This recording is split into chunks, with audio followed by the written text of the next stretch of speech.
Saudações, amigos! Vamos dar continuidade à nossa série de vídeos sobre mitologia grega. E no vídeo de hoje falaremos sobre o voo de Ícaro. Como sempre, mais uma história trágica para nossa coleção. Mas tentaremos tirar algo disso, tentaremos tirar algumas reflexões. Deste mito ele é bem conhecido, mas nós vamos começar um pouco mais atrás, com a história de Dédalo, o pai de Ícaro. Dédalo era um brilhante inventor, ele inventava engenhocas que facilitavam a vida das pessoas, dos cidadãos de Atenas. Como vocês sabem, isso torna a pessoa um ser bem importante. Ele era um ser importante, alguém que tinha ali um prestígio da sociedade. Dédalo, conta a história, produzia esculturas tão semelhantes que as pessoas até duvidavam que se eram esculturas mesmo, pareciam ser pessoas reais. Então Dédalo passou a ficar muito ocupado, com muitas encomendas, a agenda estava cheia, não estava dando conta de todas as encomendas, então ele precisava de ajuda. Para ajudá-lo, ele convidou o seu sobrinho Talo para ajudá-los nas invenções ali no fazimento das coisas. E Talo se mostrou muito talentoso também. Ajudava Dédalo ali com as suas invenções, mas em um momento Talo começou a ter as suas ideias próprias e começou a inventar também coisas novas. E quando Dédalo viu que Talo tinha lá o seu talento, ele começou a ficar enciumado de Talo, com medo que Talo pudesse tomar o seu lugar. E aí você sabe quando você coloca uma coisa na cabeça, aquilo toma conta da sua cabeça e não sobra espaço para mais nada, né? A pulga atrás da orelha vira uma vaca em cima da cabeça. Então o Dédalo acabou parando de ter ideias. Aquilo foi sufocando a sua criatividade, até que chegou num ponto que para ele, né, foi crucial, assim, foi excrucitante. Ele levou Talo até uma torre alta e o jogou de lá. Ele acabou com a vida do seu sobrinho. Conta a história que Atenas se compadeceu de Talo e transformou a sua alma em um pássaro, em uma ave, que é a perdiz que nós conhecemos até hoje. Como punição, Dédalo foi exilado de Atenas. Ele não poderia mais morar em Atenas, foi expulso. E aí ele se encaminhou para Creta, que era uma ilha governada pelo rei Minos. Porém, ele foi recebido lá com toda a pompa e circunstância por se tratar de um inventor. E Minos viu ali benefício, né? Ele viu ali que ele poderia lhe ser útil. Então, ele não foi como prisioneiro a princípio. Conta a história que ele criou brinquedos animados que se moviam sozinhos ali para os filhos do rei, que ele inventou a vela e o mastro para o barco, onde ele poderia controlar o vento ali e navegar com mais eficiência, né? Então ele estava sendo muito útil para o rei. Ele tinha ali o prestígio e aquele foi subindo a sua autoestima, até que um dia ele passou dos limites. E como todo mito grego é cheio de nuances, Pasífae, que era a esposa do rei Minos, ou seja, a rainha, ela foi amaldiçoada por Poseidon. E a maldição consistia que ela se apaixonaria pelo touro do rei. Sim, um touro. A rainha, enfeitiçada, ela pediu a ajuda de Dédalo, porque ela queria ter relações com o touro.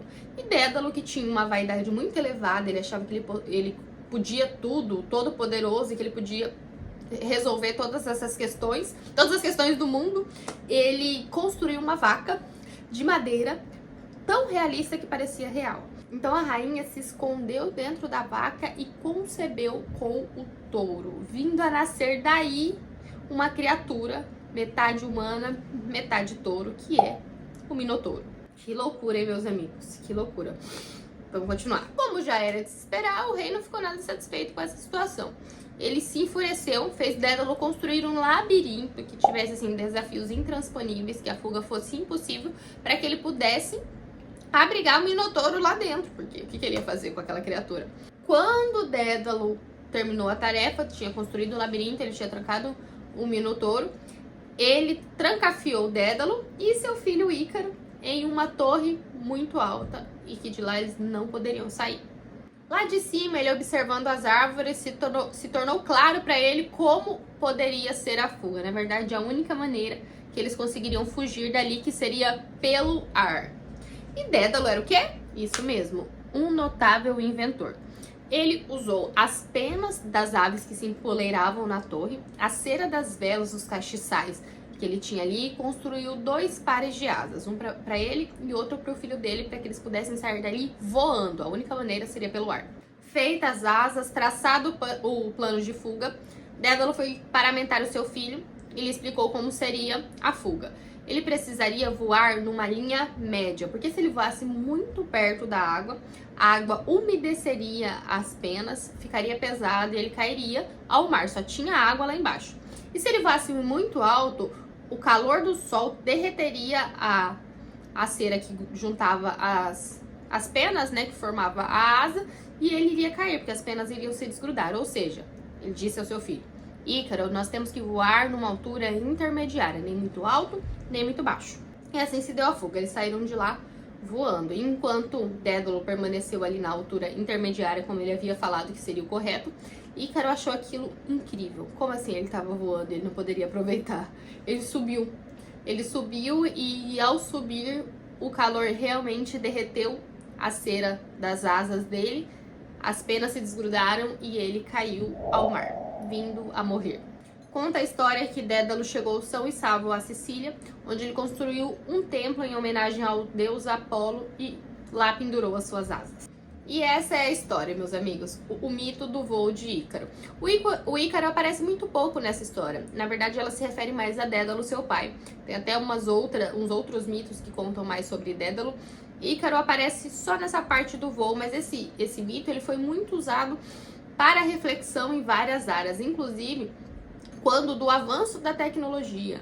Alguns pesquisadores, alguns cientistas, alguns filósofos tinham medo de que a ciência estava avançando muito rápido, as tecnologias estavam avançando muito rápido, e eles tinham medo que os homens não pudessem acompanhar toda essa evolução tecnológica, que a tecnologia poderia ser as asas de Ícaro, que quando colocasse iria se envaidecer tanto que iria rumo ao sol e seria demais para o ser humano e ele acabaria sucumbindo. Outras reflexões têm a ver exatamente com o poder que antes era inalcançável, quando você consegue recursos, mas não está preparado para isso, e aí acaba sim vai descendo e subindo alto demais, o que pode ser o castigo, né? Pode ser o fim.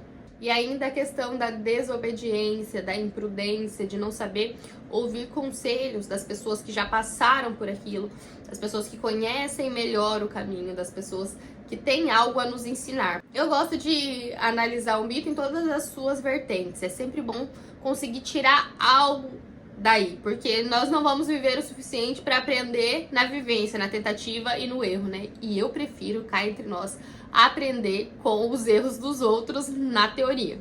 E é para isso que serve a mitologia. Não são só histórias, não são só tragédias, são repertório de mundo, são ensinamentos, são morais que nos levam a refletir sobre o mundo real. Que nós podemos aprender com eles, que nós possamos voar, mas sempre lembrando das nossas limitações, mas sempre lembrando de ser prudente, ser corajoso, mas ser prudente. Essa foi a história de hoje, meus amigos, espero que vocês tenham gostado.